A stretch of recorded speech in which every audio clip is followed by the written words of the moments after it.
Hello, Feuzion. My name is Alex Fuse, the host of Fusion News, and we have another big show for you right now. I am on the phone with Courtney Cox from NESN, the New England Sports Network. So, Courtney, how are we doing today? I'm good. We're finally getting a little bit of good weather in New England, so can't complain about that. But no, I'm doing pretty good. Thanks for having me. Of course, and we're right full swing back getting into more of the sports side of things now. So, opening day, 13 days away. Celtics are playing right now. So, first question for you is: you more cover almost every New England team, in Boston, but the Celtics, Kyrie Irving. That's a lot of what Celtics fans are. Kyrie Irving has been in the news a lot in the last few weeks. So, where do Celtics fans sit on Kyrie Irving today, in your opinion? Well, I think with the Celtics being in Boston, I think Boston sports fans really do follow when the team's performing well. Obviously, it's been an up and down season for the Celtics. And so I think when Kyrie Irving's hot, which he is a decent amount of time, the Celtics fans don't mind what he's doing off the court or what he's saying. Mm-hmm. But then I think diehard Boston sports fans, they want a guy that really buys into it. I think that's why everybody loved Isaiah Thomas. Al Horford's always out in the community. So not saying that Kyrie Irving isn't out and about in Boston, but when he kind of says things that can be taken out of context, you can see the swing with Celtics fans with how they feel about him. You also have to remember this guy is a vet in the NBA, but he's still relatively young. Mm-hmm. He's not, old by any means. So I'm sure it does get annoying constantly having to worry about what you're saying, what you're doing, having media kind of blow things out of proportion. So I can understand both sides of it. Anytime I've been around with Kyrie Irving, he's been nothing but nice and answers everybody's questions.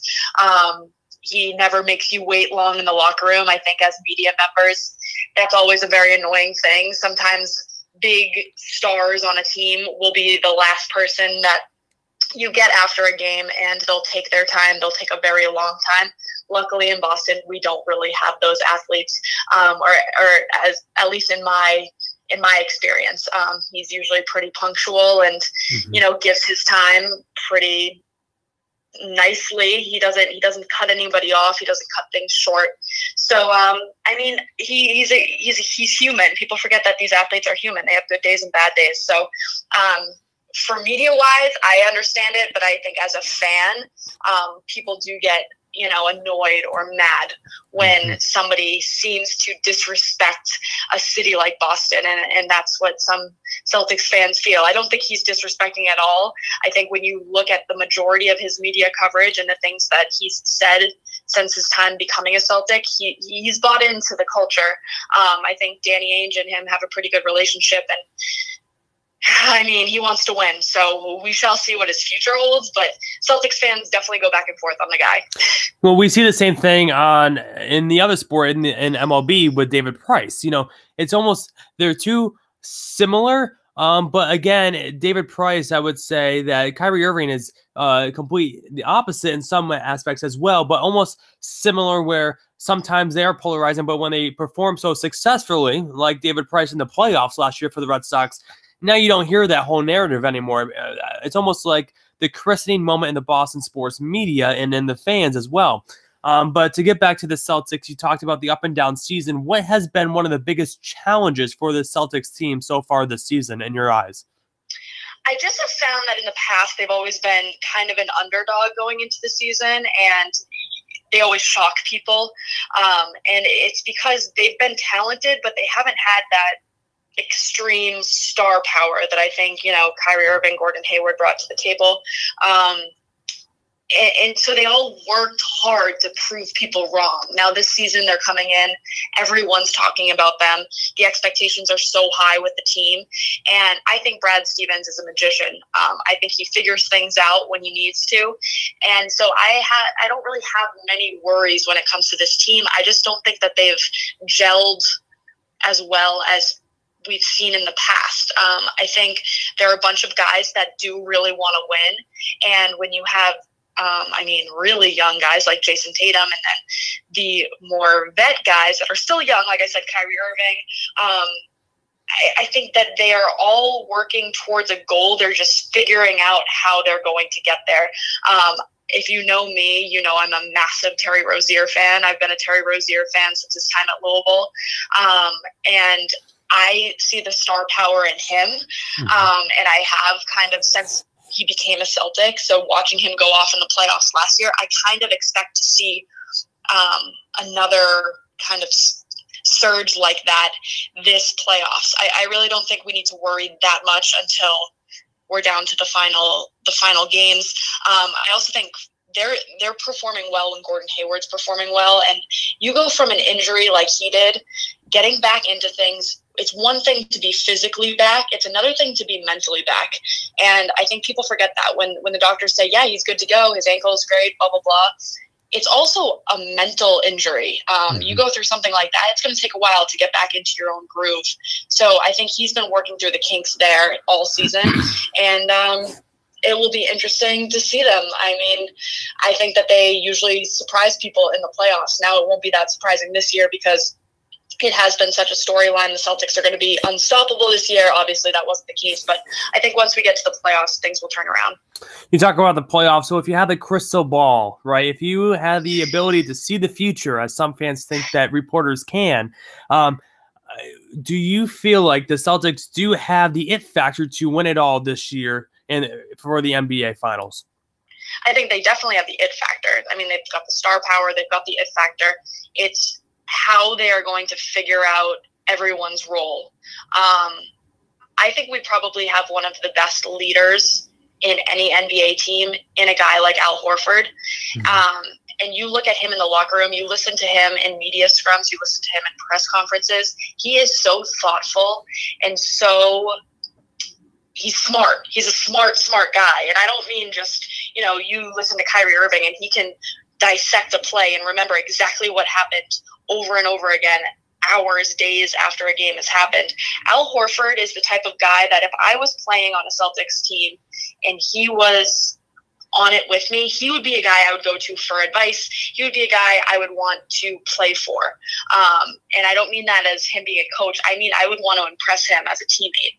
So I think top to bottom, they've got guys that can make this run happen. If I had a crystal ball, I think I would be making a lot more money than I am currently. But I think sky's the limit for this team. It's just making sure that everyone kind of has their role and stays in their lane.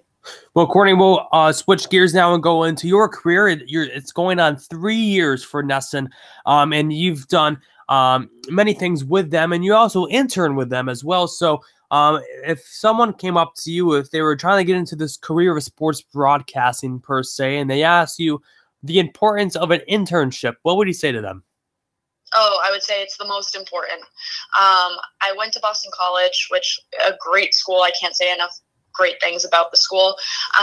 But the communications department isn't at the same level as some other schools, like a Syracuse, something like that. So for me, a lot of the experience I got was outside of the classroom. Internships were what you needed, not only because you're learning about the role that you eventually want to have, but you're also making connections. The guy that I interned for at NESN is still at NESN, and he helped me so much even after my internship was over. I was constantly bugging him to get coffee, to look at my reel, to look at my resume, and he was just such a good sounding board when it came time to graduate and figure out my next step. So an internship's not only great for the experience, but it's for the connections, because you make a good impression on somebody, and down the road, a spot might open up and they're like, hey, remember that person that interned for us? And I think they're working here, and I've looked at their reel and their resume. I think they would be a good fit. And that's basically what happened, and how I got back here. So I would say it's the most important, especially in this field of work. What's been one of the biggest challenges in this career that you've had to overcome personally? Oh, that's a hard question. I would say having a thick skin. You go from being a college student thrown into the business world, And a lot of your friends that, whether they're in high profile sales jobs or working on Wall Street or anything like that, they are looking to impress their boss or their clients. When you are in a role like a broadcaster or a reporter or a host, you are looking to impress not just your boss, your coworkers, your company, but the general public. And that's a hard thing to do. And more times you're going to get a lot of backlash. And my first job was with the Atlantic Coast Conference. So I was dealing with college football fans, college basketball fans, the best and worst on social media. If they love you, they love you. If they hate you, I mean, you're dead to them. So for me, it was getting a thick skin to know who I was as a person and not put all my worth in tweets or Instagram comments or DMs.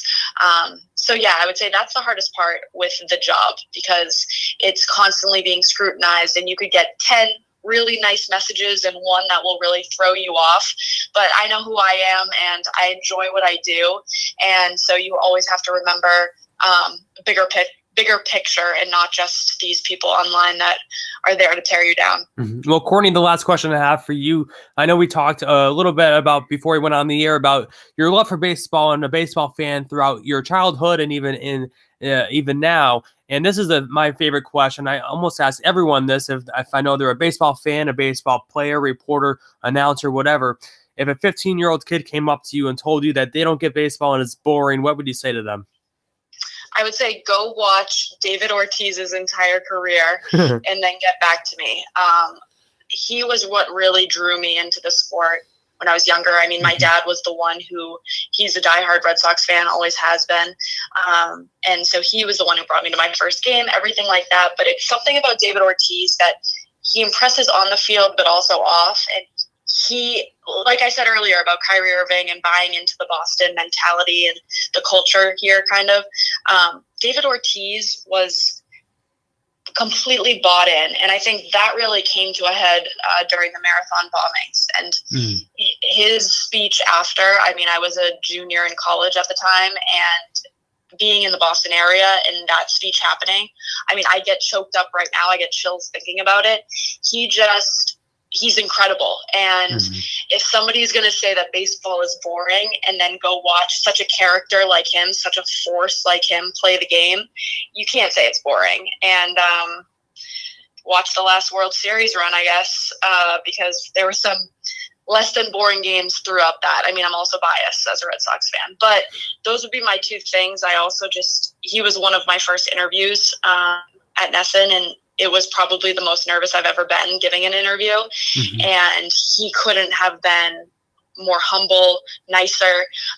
So I think, yeah, I think you have to look at the personalities in the game. And I think the personalities in the game is what is bringing in a younger demographic, because you're seeing baseball ages go back to what they used to be. A lot of people called it that it was going out of style, and it's back in, and you can give credit to different places for that.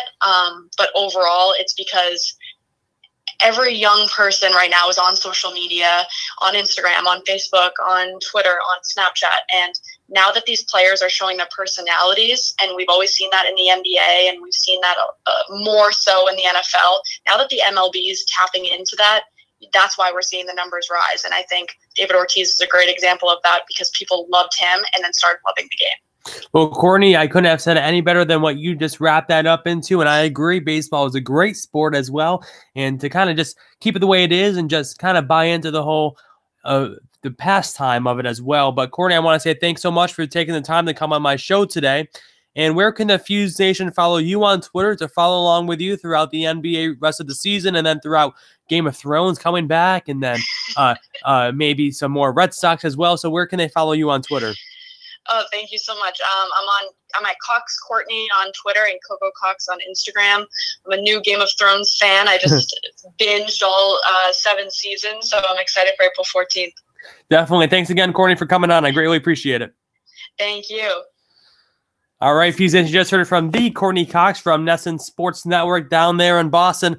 Once again, a great Always a great time to catch up with some of these people in the business as well. Well, Feuzion, I want to say thanks so much for listening, and I will be seeing you very soon. Thanks for watching.